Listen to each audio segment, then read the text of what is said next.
कृष्णम वंदे जगद्गुरुम। मुझे आज कितना आनंद हो रहा है मैं बतला नहीं सकता कि गोवा के एक पुण्यभूमि में इस सनातन आश्रम में बैठ करके मैं आज मेरे उन सारे साधकों के लिए एक संदेश भेजने का प्रयास कर रहा हूं। सबसे पहले तो मैं आप सभी का मनपूर्वक अभिनंदन करता हूं कि आपने 40 देशों में भगवद गीता का संपूर्ण पारायण ऑनलाइन नहीं ऑफलाइन करने का और उसमें लक्षावधि लोगों को जोड़ने का जो प्रयास किया है वह वास्तव में अभी तक जितने ही प्रयास हुए हैं उन सारे प्रयासों में सर्वोपरि प्रयास है। हम लोग भगवद गीता को लेकर के चलते हैं। गीता पढ़े पढ़ाए जीवन में लाए, इस वाक्य को लेकर के गीता परिवार निरंतर काम करता रहा है। हम भगवद गीता को एक मंत्र रूप ग्रंथ मानते हैं और इसलिए एक बात आरंभ से गीता परिवार की स्थापना से हम लोग आग्रह से कहते रहे हैं कि गीता के मूल श्लोकों का ही पारायण होना चाहिए। गीता के श्लोकों के अर्थ को समझने के लिए, उनके सिद्धांतों को जानने के लिए हम अन्य ग्रंथों को पढ़ें, सभी विचारकों के विचारों का उपयोग भी करें, लेकिन जब पारायण करना हो तो गीता के मूल श्लोकों का पारायण किया जाना चाहिए, क्योंकि ये भगवान श्री कृष्ण की वाणी है। भगवान श्री कृष्ण जगत गुरु है और उनके श्रीमुख से जो जो शब्द निकला वो मंत्रात्मक शब्द है।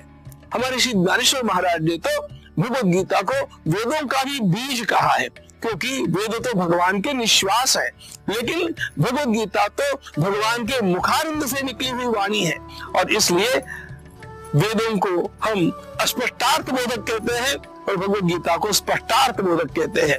इसलिए इस गीता का पाठ जो भी करेगा भगवान श्री कृष्ण उससे सर्वाधिक प्रेम करते हैं। भगवान ने स्वयं 18वें अध्याय में अंत में इस बात को कहा है, अध्येष्यते च एवं धर्म संवाद भावयोः ज्ञान यज्ञेन तेनाहं इष्टस्यामिति मतिः।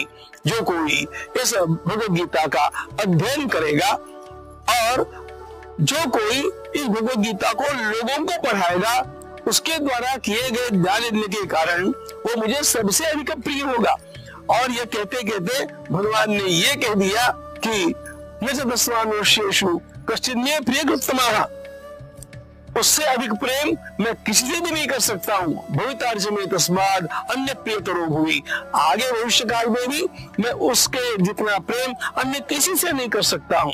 भगवान ने 12वें अध्याय में ये तो बताया कि उनके प्रिय भक्त कौन से होते हैं, लेकिन 18वें अध्याय में गीता का समापन करते करते भगवान ये बोल गए कि इससे अधिक प्रिय भक्त तो मुझे न आज है न आगे कोई होगा। ऐसा तो प्रभु ने 12वें अध्याय में भी नहीं कहा और इसलिए गीता परिवार एक ही कार्य को लेकर के चला है। लोगों के मुख से गीता आनी चाहिए, लोगों के कानों पर गीता जानी चाहिए, लोगों के मन में गीता बसनी चाहिए और वो गीता लोगों के जीवन में उतर आनी चाहिए। ये सारा कार्य हम लोग जितना जितना करते जाते हैं मित्रों, उतना उतना हमारा जीवन अधिकाधिक दैवी होता जाता है, क्योंकि वाणी का प्रभाव प्राणों पर होता है और मन पर होता है। वाक, मन और प्राण, इन तीनों को मिलाकर के जब किसी बात का चिंतन किया जाता है तो अपने आप भीतर से वो विस्फोट करता है और वो विस्फोट ऐसा होता है कि व्यक्ति मानव शरीर में रहते हुए भी दैवी बन जाता है और यह सब एक भगवद गीता का आलम्बन लेने से होता है।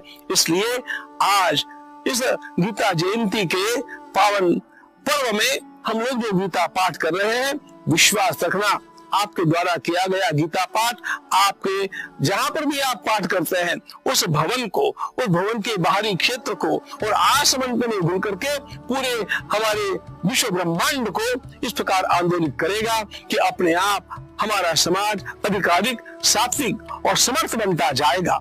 हम लोगों को लड़ाई करनी है, युद्ध करना है। किसके साथ? बुराई के साथ।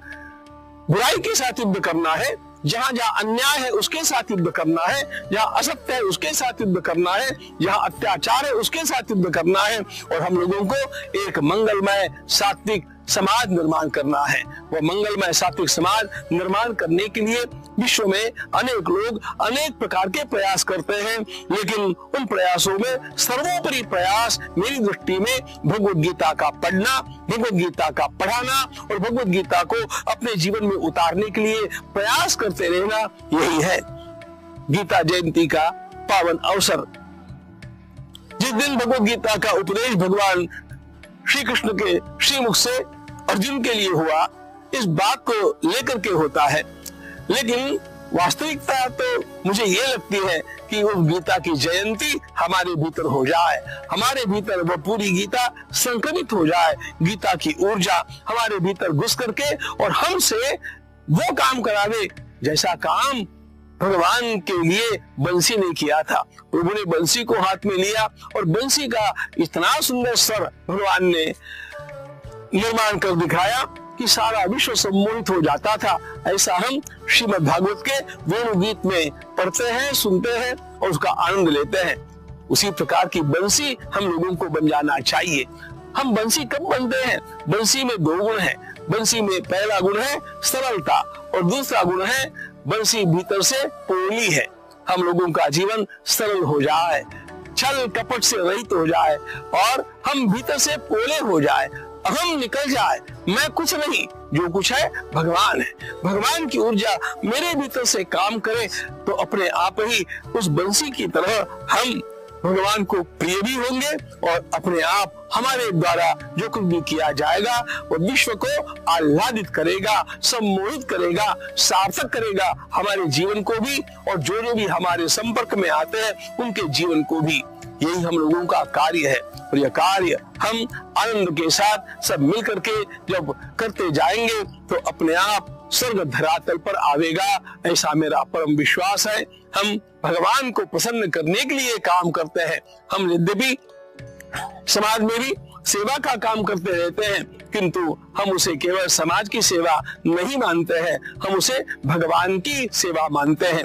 क्योंकि भगवत सेवा भगवान को विश्व में देख करके यो माम पश्यति सर्वत्र सर्वंच मयि पश्यति, यो माम पश्यति सर्वत्र, सभी में भगवान को देख करके भूत मात्र हिते रताः, इस प्रकार का हमारा जीवन हो जाए।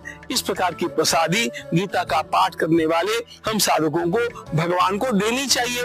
भगवान वो देंगे ऐसा मेरा विश्वास है। और जब हमारा जीवन सर्वभूत हितरत हो जाएगा तो अपने आप वह प्रभु को भी अत्यंत प्रिय होगा और विश्व का उसके माध्यम से कल्याण होगा। मेरा और आपका जीवन इस प्रकार विश्व कल्याणकारी और अपने मानवता को सार्थक करने वाला हो जाए। इसी प्रार्थना के साथ आप सभी का पुनः पुनः अभिनंदन, अभिवादन। भारत माता की जय।